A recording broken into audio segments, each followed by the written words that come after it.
दोस्तों, अहमदाबाद विमान हादसा क्या सिर्फ और सिर्फ पक्षियों के टकराने की वजह से हुआ है? 4.5 किलो का ब्लैक बॉक्स क्या होता है जिसके वजह से विमान हादसे के पीछे की असली सच्चाई सबके सामने उजागर हो जाती है। इतना बड़ा प्लेन होता है, सारी चीजें चकनाचूर हो जाती हैं, क्षतिग्रस्त हो जाती हैं, लेकिन वो 4.5 किलो का यंत्र ऐसे किस धातु से बना होता है जो नष्ट नहीं होता, और अगर वो मिल जाता है तो विमान किस वजह से दुर्घटनाग्रस्त हुआ है इसकी सच्चाई पता चल जाती है। और अधिकतर जो प्लेन होते हैं या प्लेन क्रैश होते हैं वो टेक ऑफ के दौरान ही क्यों होते हैं और इसकी असली सच्चाई क्या है? इस वीडियो में दोस्तों मैं 6 ऐसे सवाल लाया हूं जिसके जवाब जिसका जवाब पूरा भारत इस समय ढूंढ रहा है। सबसे पहला सवाल दोस्तों यह है कि क्यों हुआ अहमदाबाद में एयर इंडिया का प्लेन क्रैश, और इस सवाल का जवाब पूरा भारत जरूर ढूंढ रहा होगा क्योंकि सब कोई यह जानना चाहता है कि आखिर असली वजह अहमदाबाद के एयर इंडिया के प्लेन क्रैश होने के पीछे क्या रही। दूसरा दोस्तों सवाल है, टेक ऑफ के वक्त ही क्यों सबसे अधिक प्लेन क्रैश होते हैं? आंकड़ा आपको बताएंगे तो आप भी चौंक जाएंगे दोस्तों। ब्लैक बॉक्स क्या होता है और जिसके वजह से पता चलेगी इस हादसे की असली सच्चाई, इस वीडियो में वो भी बताऊंगा कि वो क्या होता है, किस धातु से बना होता है, कैसे काम करता है, और क्या वो अभी तक लोगों के हाथ लगा है, मतलब जांचकर्ताओं के टीम के हाथ लगा है या नहीं लगा है, इस बारे में भी आपको जानकारी दूंगा। क्या पक्षियों के टकराने से प्लेन क्रैश होता है, इसकी कितनी संभावनाएं होती हैं, इस वीडियो में यह भी जानेंगे। एरोप्लेन मोड से विमान यात्रा, जब आप एरोप्लेन मोड यूज करते हैं विमान में तो उसकी क्या एक महत्वपूर्ण, एक तरीके से कह सकते हैं उपयोगिता है एरोप्लेन मोड की, उस सवाल का भी जवाब जानेंगे। और क्या एरोप्लेन मोड कर देने से विमान में कोई दुर्घटना हो सकती है, उसका जवाब भी इस वीडियो में जानेंगे। मेडिकॉल क्या होता है और इसको 3 बार क्यों किया जाता है, यह भी इस वीडियो में जानेंगे। तो ये 6 सवाल है दोस्तों जो आप भी गाहे बगाहे इस समय जरूर ढूंढने की कोशिश कर रहे होंगे, आपके माइंड में भी ये सवाल जो है वो कहीं ना कहीं जरूर चल रहे होंगे। तो सबसे पहले दोस्तों यही जान लेते हैं कि क्या यह हादसा पक्षियों के टकराने की वजह से पैदा हुआ है। और यह बात मैं नहीं कह रहा हूं, यह बात जो है एक्सपर्ट्स कह रहे हैं। चलिए आपको कौन यह बात कह रहा है वो भी दिखा देता हूं दोस्तों। सबसे पहले दोस्तों देखिए, पक्षियों के टकराने से यह बड़ा हादसा हुआ है। पक्षियों के टकराने से रफ्तार धीमी पड़ी और रफ्तार धीमी पड़ने से उड़ान जो है वो सही तरीके से नहीं हुई। मैं कल जब वीडियो बनाया था दोस्तों तब भी आपको बताया था कि जो उड़ान थी वो सिर्फ थोड़ी ही दूर पर थी, तकरीबन 40 से 45 फीट मीटर, और इसी वजह से जो है ये उड़ान की वजह से जब रफ्तार धीमी पड़ी और उसी समय ये प्लेन जो है वो क्रैश हुआ। एनबीटी की एक रिपोर्ट है दोस्तों, ये एनबीटी की एक रिपोर्ट में लगाया हूं और इस रिपोर्ट में एनडीटीवी का हवाला देते हुए एक पूर्व वरिष्ठ पायलट ने इसे पक्षियों की टकराने की वजह बताई है। उस पूरे रिपोर्ट में क्या कहा गया है मैं आपको पढ़ के सुना देता हूं। एनडीटीवी की एक रिपोर्ट के अनुसार पूर्व वरिष्ठ पायलट सौरभ भटनागर ने कहा है कि पहली नजर में यह पक्षियों के टकराने का मामला लगता है। ऐसा लगता है कि दोनों इंजन ने शक्ति खो दी। टेक ऑफ एकदम सही था, मतलब जब टेक ऑफ शुरू हुआ तो सारी चीजें एकदम सही थी, लेकिन सिर्फ 2 मिनट के अंदर ऐसा क्या हो जाता है कि इतनी बड़ी तादाद में लोगों को जान गंवाना पड़ता है और वो प्लेन जो है वो क्रैश हो जाता है। मेरा मानना है, मतलब एक्सपर्ट का मानना है कि गियर उठाने से ठीक पहले विमान नीचे उतरने लगा, जो केवल तभी हो सकता है जब इंजन अपनी शक्ति खो दे या विमान लिफ्ट करना बंद कर दे। जाहिर है ये सारी चीजें तब और भी ज्यादा आगे आएंगी जब इसका जांच होगा और असली सच्चाई पता चलेगी। लेकिन जिस तरीके से एक्सपर्ट बता रहे हैं वो ये बता रहे हैं कि पक्षियों की जो टकराने की वजह से जो विमान है वो क्रैश हुआ है। और केवल ये एक एक्सपर्ट नहीं है, इनके साथ ही एक और हैं एविएशन एक्सपर्ट संजय लाजर। वो कहते हैं कि कैप्टन भटनागर बिल्कुल सही कह रहे हैं और उनका भी सिर्फ और सिर्फ यही मानना है कि पक्षियों के टकराने से पर्याप्त गति नहीं मिल पाई जिसकी वजह से उड़ान भरने में दिक्कत हुई और प्लेन जो है वो क्रैश हुआ। तो इस समय दोस्तों ये चर्चा का विषय बना हुआ है, अलग अलग लोग अपनी अलग अलग राय दे रहे हैं, लेकिन एक्सपर्ट्स जो कह रहे हैं वो यही कह रहे हैं कि पक्षियों के टकराने की वजह से विमान क्रैश हुआ है। आगे बढ़ते हैं दोस्तों और भी जानकारी आपको देते हैं। दोस्तों इस समय सबसे बड़ा सवाल है ब्लैक बॉक्स क्या है। लोग इसको सर्च कर रहे हैं, ये आपको दिखाई दे रहा है तस्वीरों में। 4.5 किलो का ये यंत्र होता है और इसी के जरिए विमान की असली सच्चाई अब पता लगने वाली है कि विमान दुर्घटनाग्रस्त कैसे हुआ, क्योंकि सारी चीजें इसमें रिकॉर्ड होती हैं। होता क्या है चलिए वो समझ लीजिए।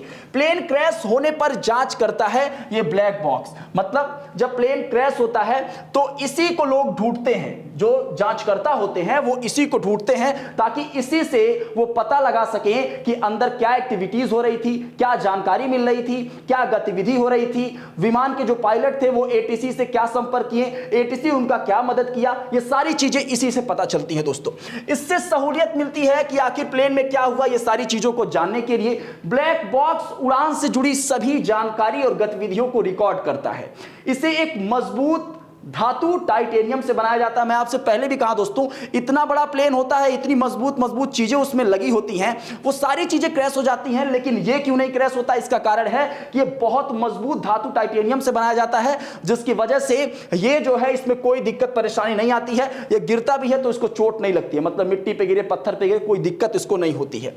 1950 में इसका पहली बार इस्तेमाल किया गया, क्योंकि उस समय लोग सही सटीक जानकारी नहीं जुटा पा रहे थे कि हादसे किस वजह से हो रहे हैं। तो 1950 में यह पहली बार इसका इजाद हुआ और इसका इस्तेमाल हुआ।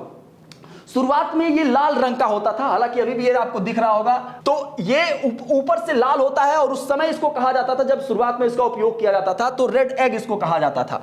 लेकिन अब इसको मानने वाले लोग ये कहते हैं कि इसकी जो अंदर का परत है, जो इसके अंदर का परत है वो ब्लैक कलर का है और इसी वजह से इसको ब्लैक बॉक्स कहा जाता है दोस्तों।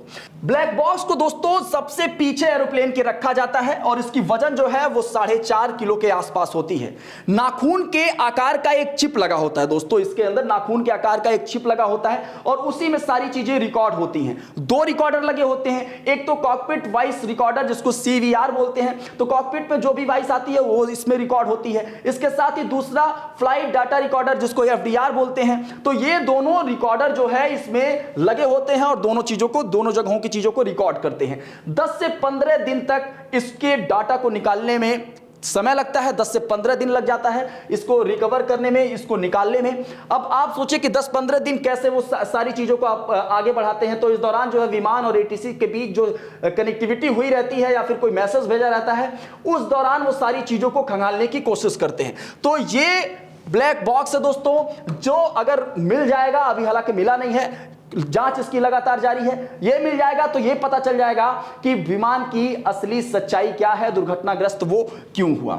अब इसके साथ अब आगे आपको जानकारी दिए चलते हैं दोस्तों कि टेक ऑफ के वक्त प्लेन क्यों क्रैश होता है। मैं आपको बताया कि AVP की एक रिपोर्ट है दोस्तों, जिसमें यह माना गया कि टेक ऑफ के दौरान 35% विमान क्रैश होते हैं। 35% विमान टेक ऑफ के दौरान, जब वो टेक ऑफ करते हैं, उड़ान भरने की कोशिश करते हैं, उसी समय जो है 35% विमान क्रैश होते हैं। उड़ान भरने का समय सबसे क्रिटिकल होता है, क्योंकि इस समय जो इंजन है उसके सबसे अधिक क्षमता का उपयोग किया जाता है और उस समय जो है वो अपने सारी चीजों को सबसे अधिक उपयोग करता है। तो रनवे, इंजन, मौसम, तकनीक, सिस्टम, ये तमाम चीजों का पायलट को खास ख्याल रखना होता है जब उड़ान और टेक ऑफ किया जाता है। इंजन का फेल होना सबसे बड़ा कारण माना जाता है।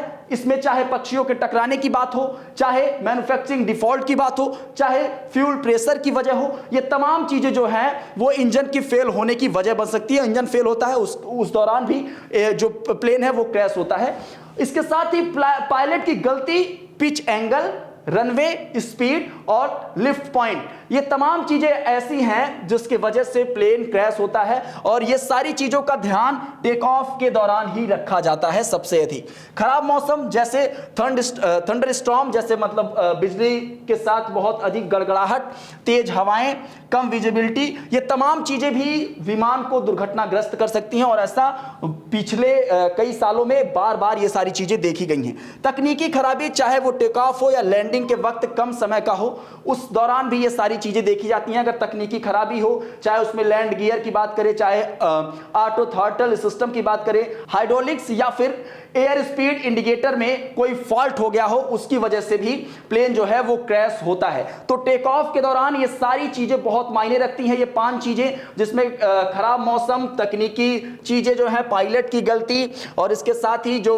उड़ान का जो समय होता है क्रिटिकल, उसकी वजह से, तो ये तमाम चीजें जो है वो बेहद ही मायने रखती हैं और इस वजह से ही टेक ऑफ के वक्त सबसे ज्यादा प्लेन जो है वो क्रैश होने के मामले अधिक आते हैं। इसके साथ दोस्तों आगे बढ़ते हैं और इस मामले में और भी जानकारी जो है वो समझने की कोशिश करते हैं। क्या पक्षियों के टकराने की वजह से विमान प्लेन क्रैश हो सकता है? तो जी हां दोस्तों, साउथ कोरिया और कजाकिस्तान में तकरीबन 2024 में आखिरी महीने में दिसंबर या नवंबर के महीने में ऐसी घटनाएं हुई जहां पर 200 लोगों की जान चली गई और पता यह चला कि पक्षियों के टकराने के वजह से ही वो विमान क्षतिग्रस्त हुआ था, दुर्घटना हुआ था और उसमें जो है अकेले साउथ कोरिया में तकरीबन 180 लोगों की जान चली गई थी। रिपोर्ट में इस बात का जिक्र किया गया कि हादसा जो है वो पक्षियों के टकराने की वजह से हुआ है और इसको जो पक्षियों के टकराने की वजह जिसे कहते हैं, इसको कहते हैं कि बर्ड स्ट्राइक। या तो पक्षी हो या तो बहुत सारे पक्षियों का झुंड हो, एक साथ जब प्लेन से टकराता है तो इस पूरे टर्म को कहते हैं बर्ड स्ट्राइक। टेक ऑफ के दौरान चिड़ियों का टकराना सबसे खतरनाक होता है क्योंकि इस समय प्लेन अपने सबसे हाई स्पीड में होता है। एक समय के मान लीजिए कि लैंडिंग करते वक्त प्लेन जो है वो धीरे रहता है तो उस समय थोड़ा खतरा कम हो जाता है, लेकिन टेक ऑफ के समय सबसे अधिक खतरा होता है क्योंकि पक्षी की एक स्पीड और उसके बाद जो है प्लेन की खूब हाई स्पीड, उस दौरान जब टक्कर होता है तो पक्षियों के टकराने की वजह से सबसे खतरनाक टेक ऑफ बन जाता है। पक्षी अगर इंजन में घुस जाए तो आग लगने की संभावना रहती है, इंजन खराब होने की संभावना रहती है, इस वजह से प्लेन क्रैश हो सकता है। पक्षी इंजन में फंसे तो फैन ब्लेड्स जो होते हैं जो घूमते रहते हैं इंजन के आसपास, वो अगर उसमें फंस जाएगा तो फैन का जो बैंड होता है वो हल्का फुल्का टेढ़ा हो जाएगा, उसकी वजह से भी दिक्कत हो सकती है। 2009 में अमेरिका में एक विमान टेक ऑफ के दौरान ही बर्ड स्ट्राइक हो गई थी, इसको तुरंत जो है इमरजेंसी लैंडिंग करवाई गई थी और उसके बाद इसे पानी में लैंडिंग करवाया गया था। 150 से भी अधिक जो लोग बैठे थे उनको सुरक्षित उतारा गया था। तो ये इस तरीके के हादसे जो है हुए हैं बीते समय में। खराब मौसम जैसे कीड़े मकोड़ों की वजह से भी बर्ड स्ट्राइक का खतरा सबसे अधिक बढ़ जाता है। जब बरसात का मौसम होता है जहां पे कीड़े मकोड़े आसमान में बहुत अधिक हो जाते हैं, उस दौरान भी जो एक तरीके से कह सकते हैं बर्ड स्ट्राइक का खतरा वो सबसे अधिक पैदा होता है और इसलिए जो चिड़ियों का टकराना भी एक बड़ा जो है एक तरीके से कह सकते हैं कारण माना जा सकता है विमान दुर्घटना का। अब दोस्तों ये बता देते हैं कि मेडे कॉल क्या होता है और इसे 3 बार क्यों कहा जाता है। दोस्तों कल जब मेन पायलट ने जब ये दुर्घटना होने वाली थी उसके तकरीबन 2, 4, 10, 15 सेकंड पहले ही एटीसी को यह संदेश मेडे कॉल दिया था।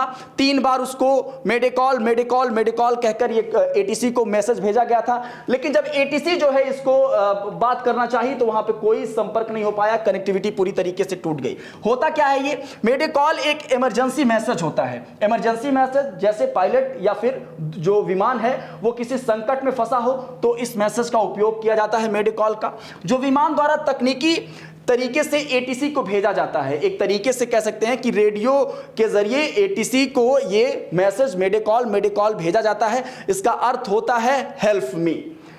यह तब होता है जब इंजन फेल होने वाला हो, विमान में आग लगने वाला हो, हवा में टकराव हो या फिर इसका खतरा हो, हाईजैक जैसी स्थिति अगर बनने वाली है तो इस प्रकार की चीजों के लिए मेडे कॉल बहुत जरूरी होता है। लेकिन कल इतना कम समय बचा था दोस्तों क्योंकि टेक ऑफ शुरू हुआ था, बहुत कम समय बचा था और वो उसके बाद तुरंत हादसा हो गया और जिसकी वजह से ये अधिक तरीके से काम नहीं कर पाया, एटीसी जो है बदले में मदद नहीं भेज पाई। इसके साथ ही इस कॉल के जरिए पायलट एटीसी और नजदीकी विमान को अलर्ट मैसेज भेजता है ताकि उसे मदद किया जा सके।